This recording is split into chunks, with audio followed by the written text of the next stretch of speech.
Hi, people. Hello, hello, hello. Let me know if you can hear me. We have a ridiculously beautiful natural setting today, as you can see. Hold on, let me see if I can have a little more focus on that. How beautiful is that? This is not your normal office, as you can tell. So I just put a post in the group about creating a sacred space for yourself so that you can be guided through this training, and I'll be talking about some processes, but I'll be sharing one which is so simple, but obviously you have to use it. So this is not one of those rah-rah, life is amazing, we have no problems, especially after this training, life is going to be perfect. No, of course not. Would we love if life was that way? I don't know. So I'm going to be talking about some shamanic processes and some guiding you through the 5 steps to creating a life you adore. Remembering that you have problems and you have things that trigger you. Okay.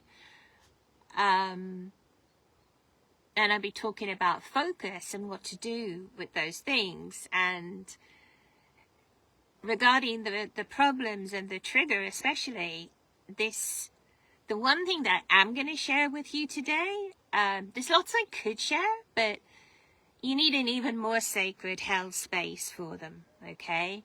But what I'm going to share, like, even when I think of it, it makes me almost want to cry. It's so simple and so powerful. And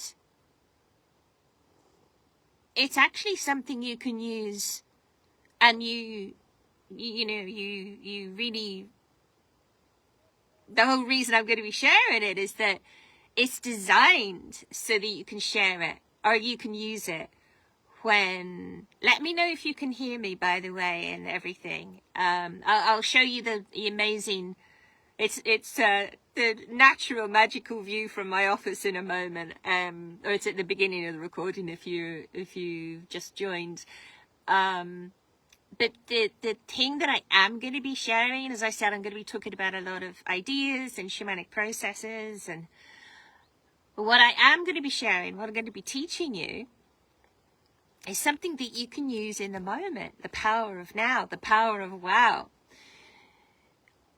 If and when you're triggered, and we're not advising that, but it happens, and especially happening, I don't really watch the news, I don't read the newspapers, I used to be a flippin' TV producer working on the most flippin' unbelievably mainstream media type shows. I had to be really pushed to the edge to go, right, that's it, I can't pretend I'm making any kind of a difference in the world, and I shifted out. But I'll talk about me and who I am and why I'm passionate about all of this magic. So let me just circle back to the thing, the process, the technique is something that's so valuable that you'll be able to use it in the moment.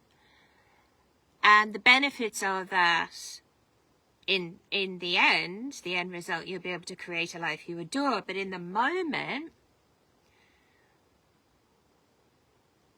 you'll become so powerfully aware. It'll allow you to step into your power. Actually, I want to just jot something down, because there was a lot of promises that I made about what I was going to teach today, and I've just remembered one other, which is really important that I want to share. So I've taken a note of that. But this tool will allow you to step into your power and not be triggered anymore, and actually keep your heart open. Okay, let's talk. So, I'm Geraldine Manor.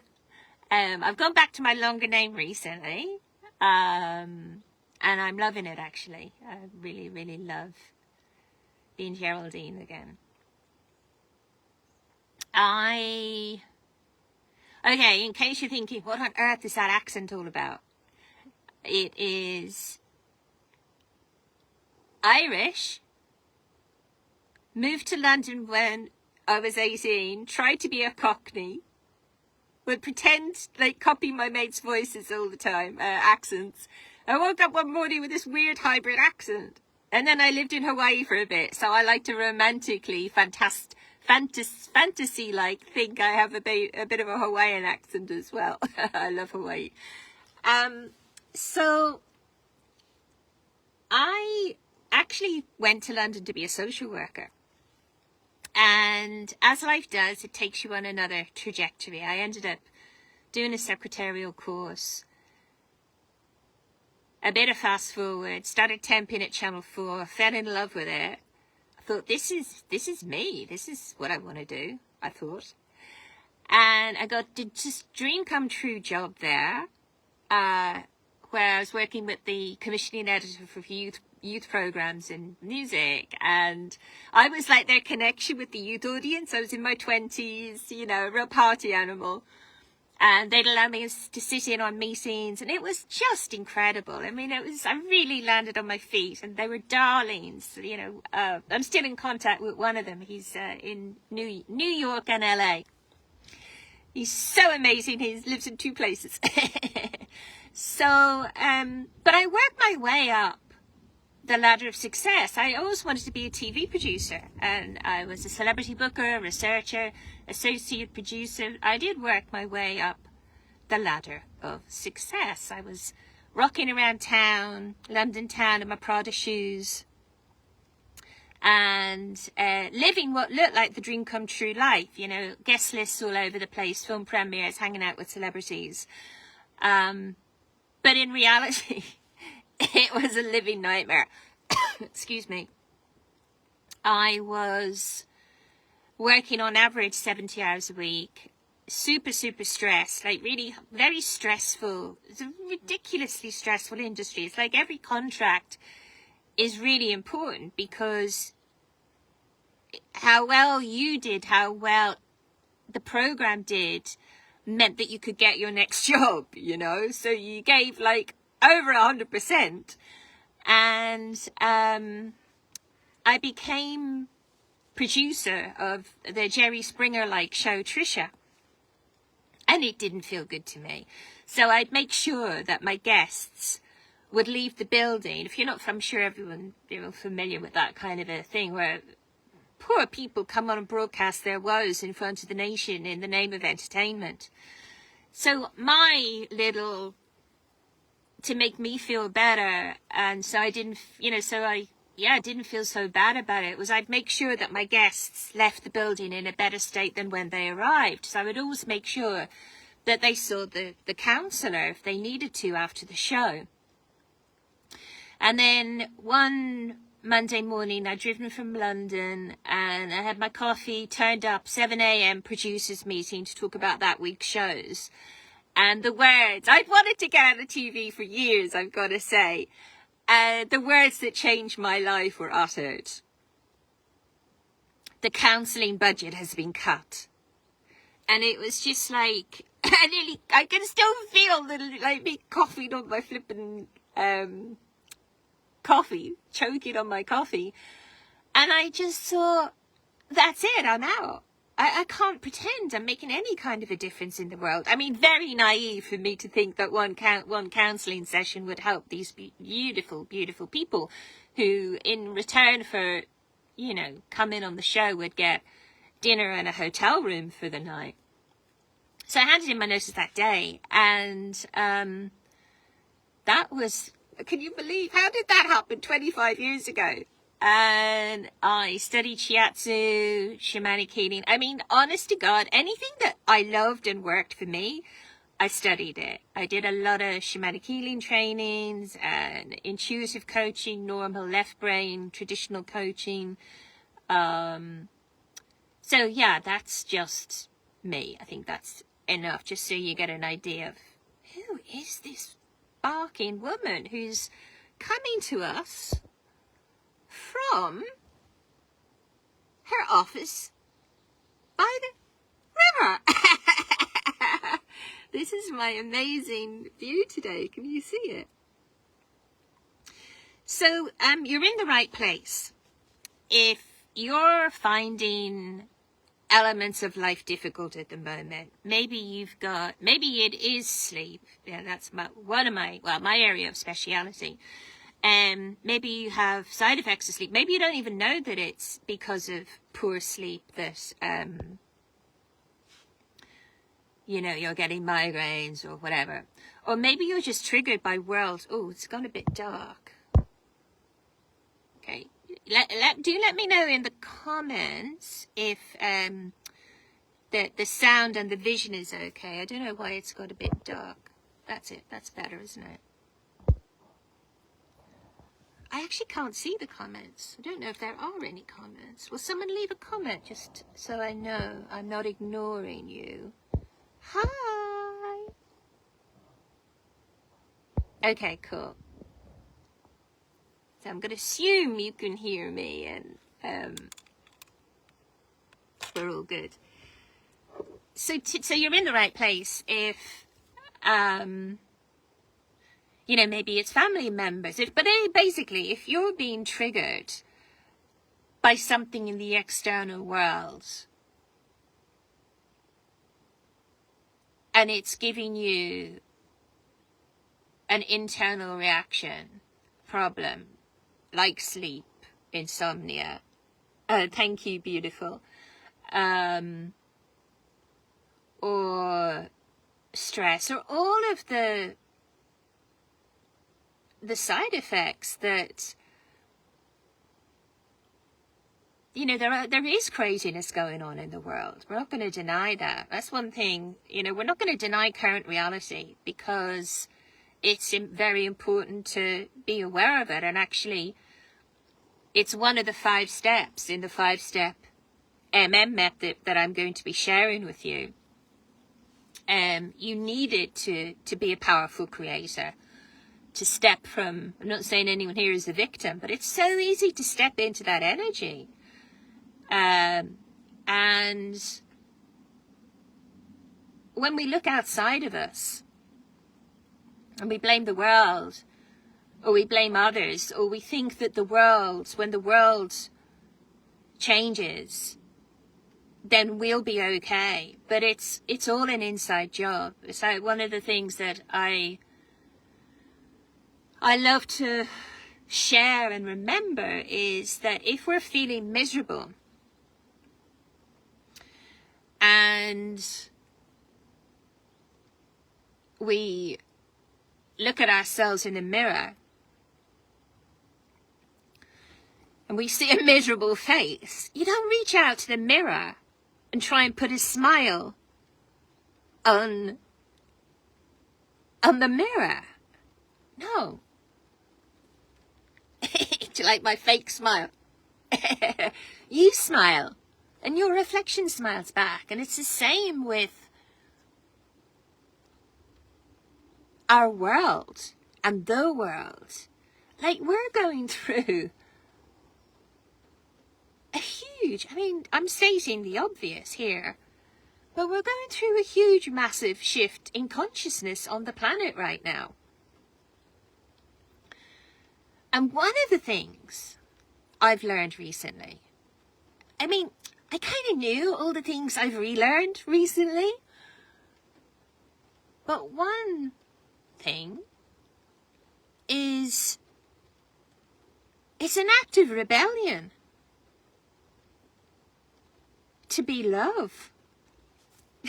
I feel like crying. This is so deep and emotional for me at the moment. It's an act of rebellion to keep your fucking heart open. I'm not going to be sharing what I've been experiencing,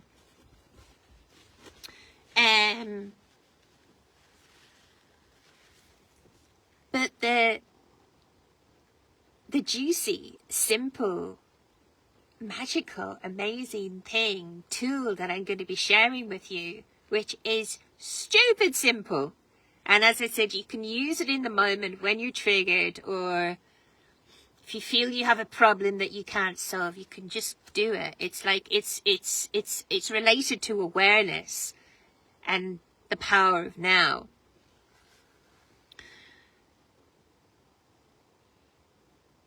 But when we stay in love and we keep our heart open, nothing out there can affect us. And that is when we affect change. That's when the magic happens. That is the magic. You are the magic. So if/when, you know what? I'm going to share something with you, and you might want to take a note of this, because I need to actually just move seats for 2 seconds, but I'll be back. When you bring the power back into you, when you are in your power, and you don't blame what's happening outside, you don't blame friends, family, the government, the whatever, you know, the war, whatever. When you don't make that the economy, when you don't make that the cause of your problems, and you accept 100% responsibility, so that's the first thing you want to write down, 100% responsibility. When I learned this, it was a really hard pill to swallow, first of all. I kind of coughed it up a little bit and didn't swallow it. But then I thought, well, hang on a second. If I accept 100% responsibility for this, then I have 100% responsibility to change it, and 100% of my power to change it. What do you think about that? Okay, this is your moment to take notes if you need to. I'll be back in probably 30 seconds.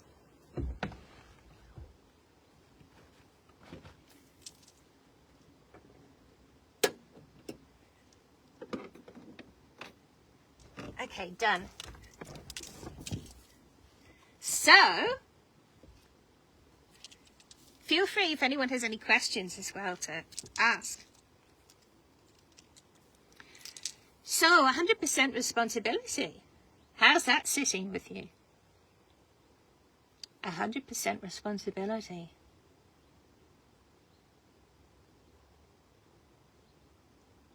Like, what if it's all a big conspiracy to take your power away and take your attention? Your two most powerful qualities, forces, are your attention and your focus. So thank you, by the way. I didn't thank you for being here. Thank you so much for being here. And if you haven't seen the view, if you haven't seen the view yet, check that out for a view, eh? Not a bad office, is it? So, thank you for being here. Thank you, thank you. I hope you're feeling and knowing. I mean, we haven't even got started, really, but what time are we? I hope this is resonating, or even if it's like maybe a bit triggering, that you're staying open. And the technique I'm going to be sharing later will help you to stay open. Keep your heart open no matter what happens. And a nation, a country, a world, all the women of the world with their hearts open. And I know it might seem a bit scary. You know, we've all been hurt. But a tribe of women worldwide with their heart open. How powerful is that? How powerful is that? Okay, so, yeah, I am going to guide you through 5 steps. Hello, beauties. Thank you all for being here. You missed the thank you, so thank you for being here. You can, I was going to say you haven't missed much, but you've missed a bit, but you could watch it on the replay. I'm going to guide you through the 5 steps. And one of those steps is this golden, I think I might put my spectacles on and I might take a little sip of water before I start that. How are we all doing? I've never done a little webinar live from my office by the river before. Hold on, let me read your comment, my love. Oh, love you lots. You can watch the replay.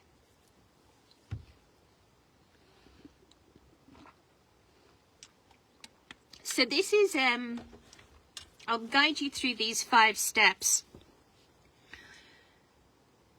End result to create a life you adore, but end result to actually, and that's the first step, is getting clarity on what it is that you want to create. What is it you want to manifest?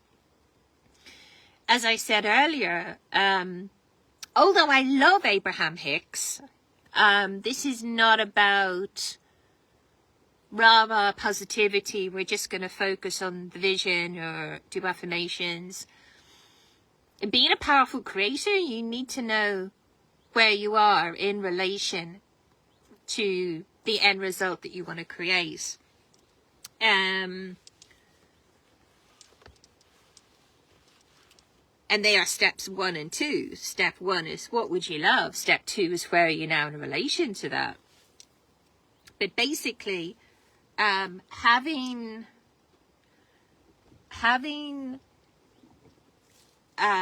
clarity on what you want to create and having clarity on where you are now in relation to that. Okay, imagine you've got point A as your vision, okay, and point B is where you are now in relation to that. And you can read more about this. Robert Fritz, F-R-I-T-Z, wrote an amazing book called The Path of Least Resistance, all about being a powerful creator. I highly recommend it, and it's one of the foundations for my work. So point A is the vision of what you would love to create. Point B is where you are now in relation to that, your current reality, with all the niggly negative beliefs, the worries, the fears, the thoughts, the feelings, all of that malarkey.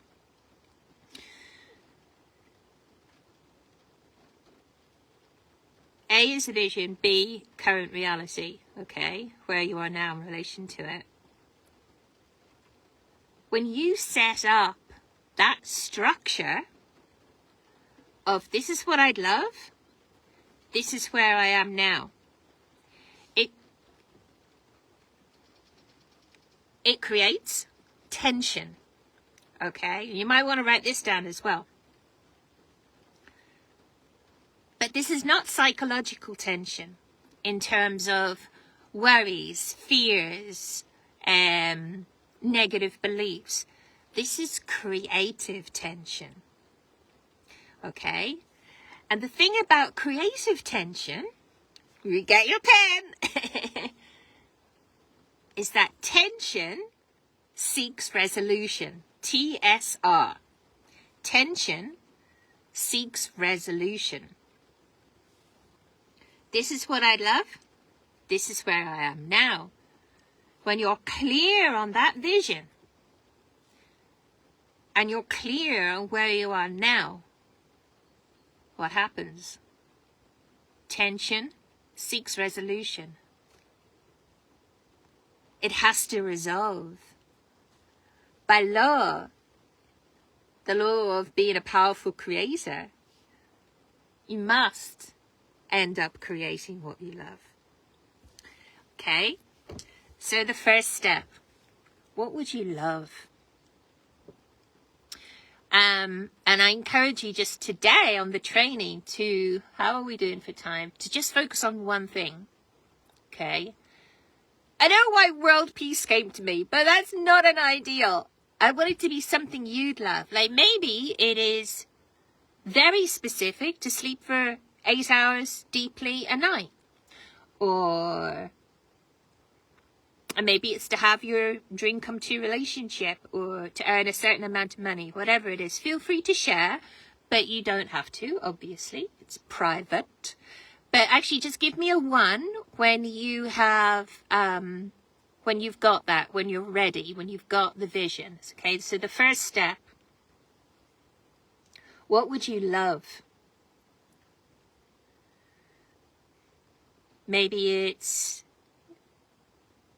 20K a month. Maybe it's 8 dream clients. Maybe it's vibrant health and vitality. The more specific, the better. So I'll give you another few seconds to give me a 1 when you've got that. What is the vision? What is it that you want to create? I'm going to play this game today.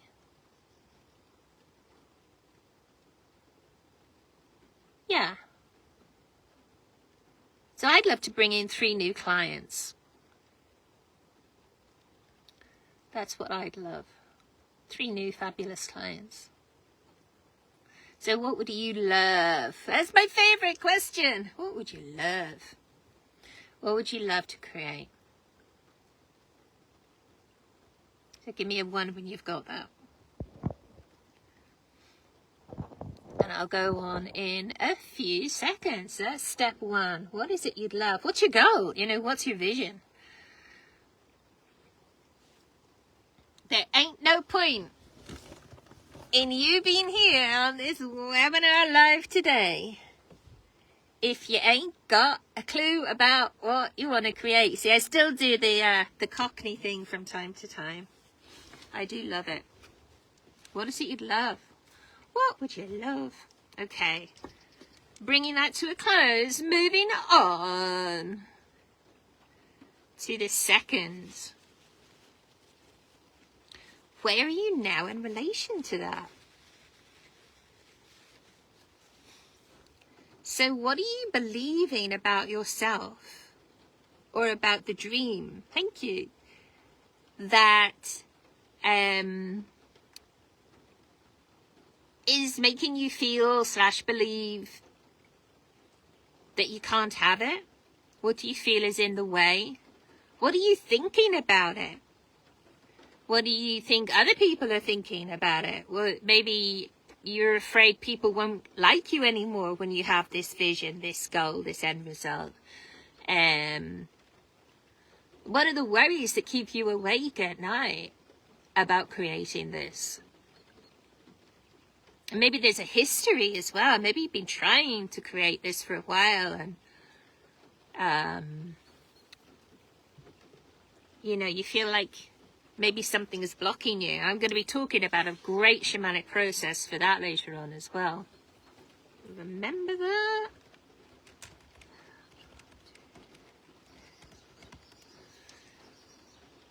And how do you finish this sentence? So whatever the dream is, I would love ... but how do you finish that sentence? That'll just getting all this stuff from our unconscious, because the unconscious rules our life, and then we call it face. Thank you, Carl Jung, for that one, because we've got 3 memories. We're going to be working with the superconscious later on, and the superconscious memory might be new to you. It's been with us through all time and space. And the superconscious, it's super conscious. The superconscious only wants experiences, okay? It doesn't care whether they're good or bad. It just gives you experiences. And I'm going to be talking about how to direct the supercon. I'm going to be talking about how to direct your superconscious and all your other memories, the 3 memories. I'll talk about the other 2 in a minute, so that you are creating what you love, because most people are running around and they're directed by the unconscious, or some people call it the subconscious, you know, which does rule your life, and then you call it face. But the superconscious is powerful. And that's where we're headed, to live superconsciously, to live in ecstasy, bliss. We are divine, magnificent beings. So it's remembering that and being that, okay? So that's one of the memories, the superconscious. And then we've got the unconscious. Some people call it the subconscious. That comes in between the ages of about... the self-conscious. The self-conscious, which is the ego, comes in around the age of between 4 and 7 years old, where the individuation process, where we realize we're separate from others. And that's the ego. And we need our ego. It's our vehicle of orientation. And then we've got the unconscious, and that helps us to learn languages, to drive a car. It's like when you start driving a car, it's like, oh, how? You know, it's like, this is really difficult doing all these things. And then you get to the stage where, like, if you're a smoker, I'm not anymore, you know, you drive from your home to the supermarket, and you get there, and you can hardly remember it was automatic while smoking a fag and changing the music, you know. That's our unconscious memory, and that comes in the 3rd trimester. So we've got these 3 memories, and most people are wobbling around without the knowledge, the wisdom, the ability to focus these 3 memories, our superconscious, our unconscious, and our self-conscious, towards one thing, to creating one thing. So by me asking you these questions, we're allowing these unconscious, dormant memories to come up so you can become aware of them. So that's step 2. Where are you now in relation to what you'd love to create? What do you believe? Maybe your doctor told you, you know, you're never going to be able to sleep again, or, you know, dreadful, you know, you've got a terminal illness, or whatever. You believe them, you give them your power. And there's been stories of people getting misdiagnosed and then creating that very illness that they were told that they had. So the mind is so powerful. So that's step 2. Give me a 2 if and when you are clear that you've dredged up what you kind of happy to dredge up today, that you're clear on where you are now in relation to what you'd love to create. So we've got the vision, what you'd love, and now we've been clear about where you are now in relation to that. So in a moment, we're going to go on to step 3. Step 3 is a really easy one. And we're nearly there. We're nearly there. We're nearly at the point where I'm going to share this gold with you. Oh my God, am I doing that horrible over-promising thing? I hope to over-deliver. I really do. I love doing this. It's so from my heart. It excites me. And I've been on a bit of a journey. Some might call it a heroine's journey. And I'm back with this treasure to share. I feel so flipping blessed. So blessed. I always knew the interesting journey I've kind of been on recently, that I'll come back and share the gold. And that's what I'm doing now, sharing the gold with you beauties. Thank you, thank you, thank you. So you're clear on where you are now in relation to that. If anyone wants to chat to me after the live into next week about any of these things, I'm happy to do that. So the number 1, what would you love? Number 2, where are you now in relation to that? And now moving on to number 3, the 3rd step. What's the resist dance? I like to say resist dance. if you were to give a number from 0 to 10 in terms of the resistance, the thoughts, the worries, everything that came up in step 2, with 0 being nothing and 5 being, yeah, halfway, there's a good bit, or maybe 8, 9, 10, like loads of resistance, loads of stuff. That's the resistance that's preventing you from creating what you love. So if you were to give it a number, the first number that pops into your head, what number would you give it? And feel free to pop that in the comments as well, or keep it to yourself, but make sure you get a number.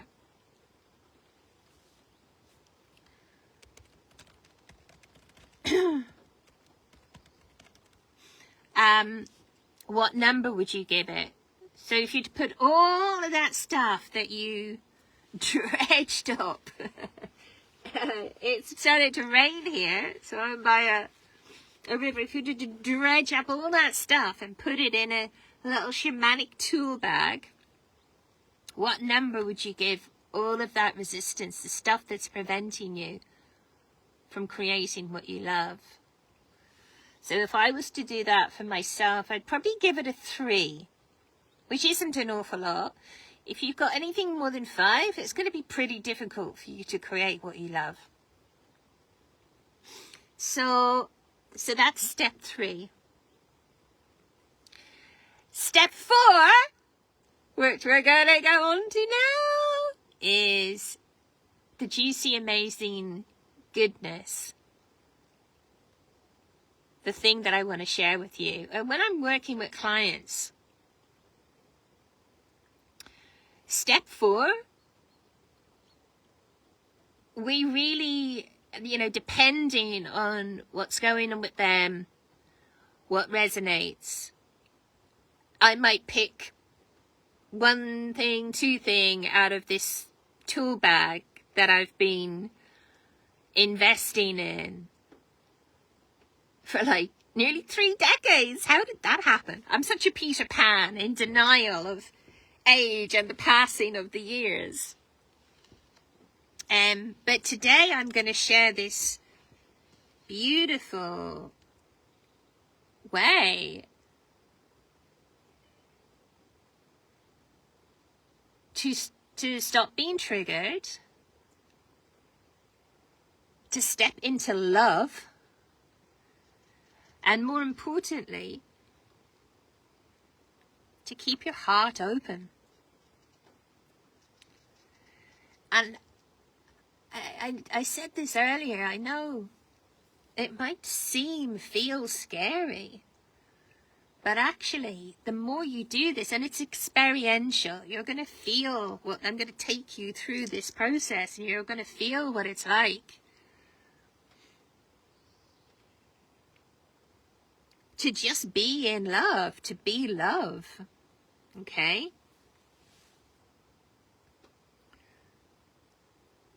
So you have the number of how much resistance is there, either related to what we've already covered, or maybe something that that you can think of that triggers you in the moment. Maybe it feels like something very current. Maybe it's when you watch the news, or when someone slags you off, something that's happening in the external world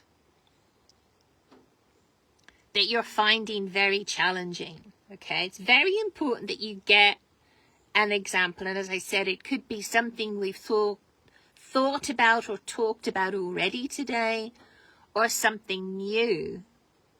But I want you to think of something that happens and is still happening, might have happened today or recently, that just makes you angry. It triggers the flippin' what's it out of you.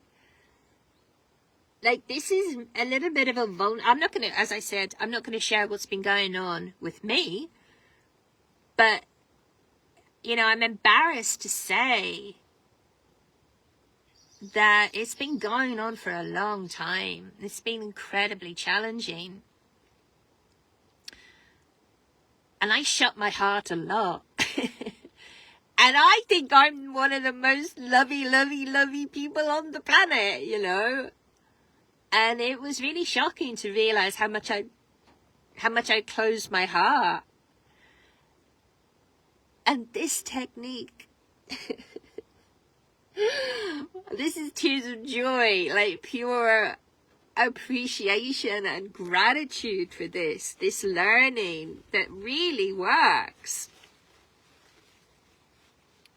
Like, this allowed me to, first of all, realize I'd been closing my heart, and realize how much what was happening in my external world was triggering me, how much of my power I was giving away. I mean, I was shocked.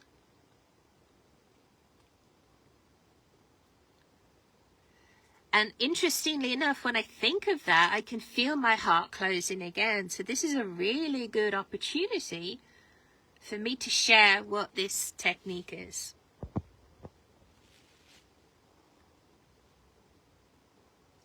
So, you've thought of this thing. Maybe you can feel a tightness in your heart. That your heart is closed or closing or closing a little bit more.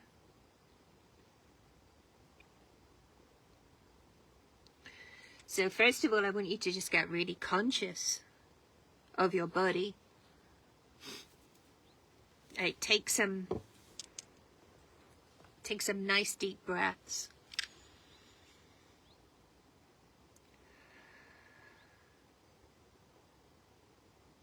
And notice if you're feeling tension in any other part of your body. Like, do a body scan. Excuse me, from the tip of your head.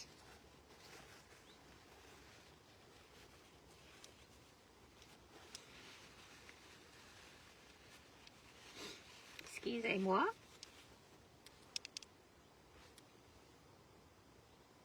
Down through your head, your throat, your shoulders, your high heart, your heart. Does it feel closed? Maybe you feel a tension there, a pain. Down solar plexus, belly, hips, thighs. I was doing this yesterday and I noticed I had my legs really tightly crossed. It was like, what's that all about? That was interesting. So how does it feel around your hip area, your sexual organs? And down to your thighs, knees, calves, ankles, feet.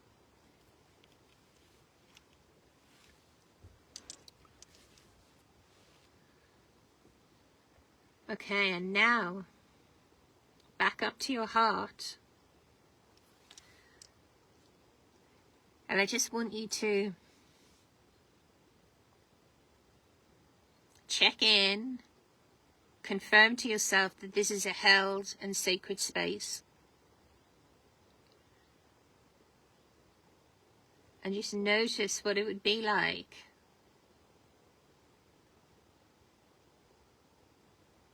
to just allow your heart to open.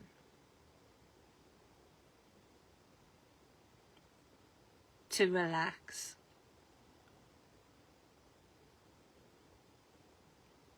And imagine that you're observing, noticing the thing that triggered you in the past, while being gentle with your heart.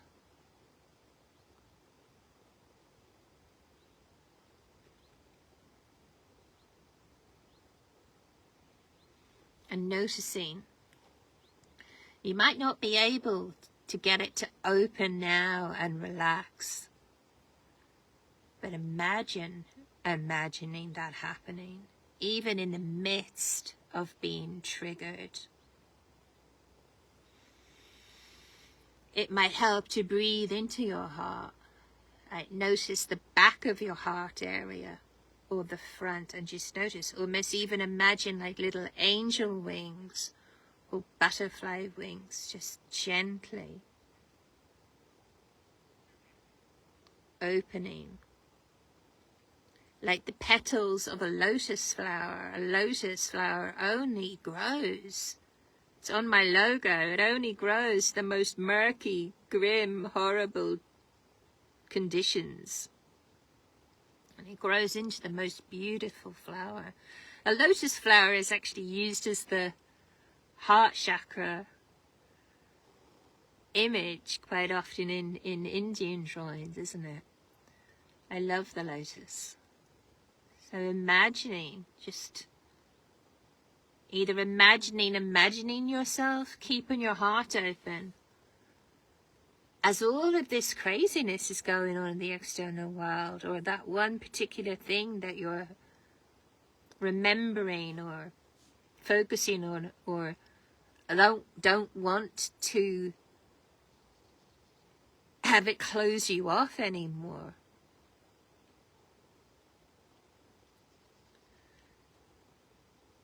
So it's being aware, that awareness, okay. So that's going on. How's my heart?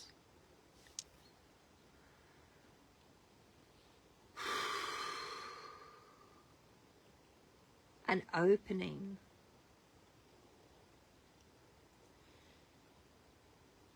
Now, can you feel the power in that? You step back into your power. You're in your power. It's also that other segue of 100% responsibility. But what's happening out there now has no control over you.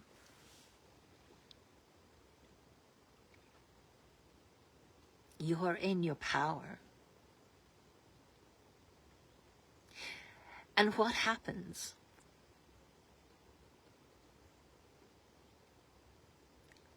When external events are not triggering us anymore? They might come back and test us a few times, but they fade away, they disappear. Lesson learned.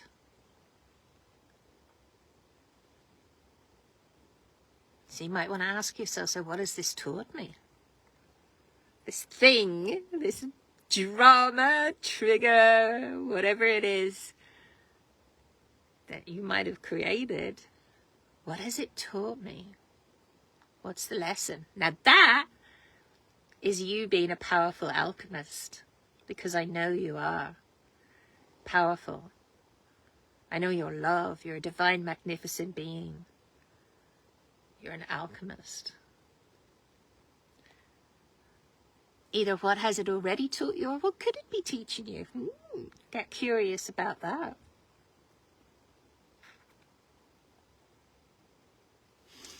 So how's your heart? Can you imagine a whole world of people going around with their heart open? What do you think they'd say if they tried to start a war with them? Yeah, right. Chance would be a fine thing. My little internal voice came in just then and went, oh, that's a dream too far, Jezza. No, that's where we're headed. That's what this shift in consciousness is all about. So in the midst of it all, first of all, you need to become aware.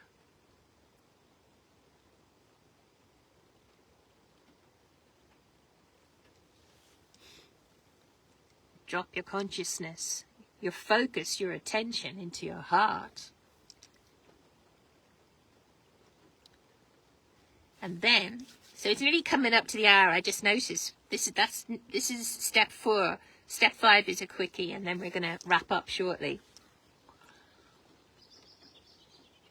So your focus and your attention is on your heart. Like, how juicy and powerful is that? It's really juicy and powerful, Jezza. Yeah.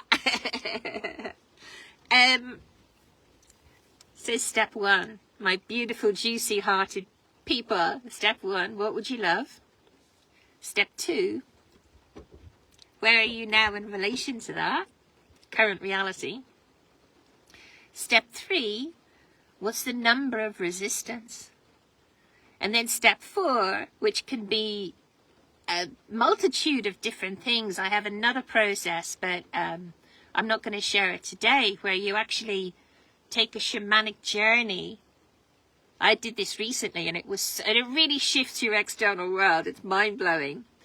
I took a journey because I was experiencing stuff in my external world. I took a shamanic journey, connected with my inner child. My inner child was like feeling so betrayed and so abandoned, okay? And guess what I'd been experiencing in my life? Oh, funny that. Abandonment and betrayal. So on this shamanic journey, worked through it, did a lot of healing. And within the hour, this happened quite a while ago, and then within the hour, I got my very first paid ecstatic dance DJ gig. Within the hour. So that really, that's something I do in my sessions and with my groups. You know, when you work, it's like, again, you know, your internal world reflects on your external world. But yeah, my very first ecstatic dance DJ paid gig. Hooray! So in step four, there's a multitude of processes connecting with the superconscious, clearing those dormant memories, you know, the stuff.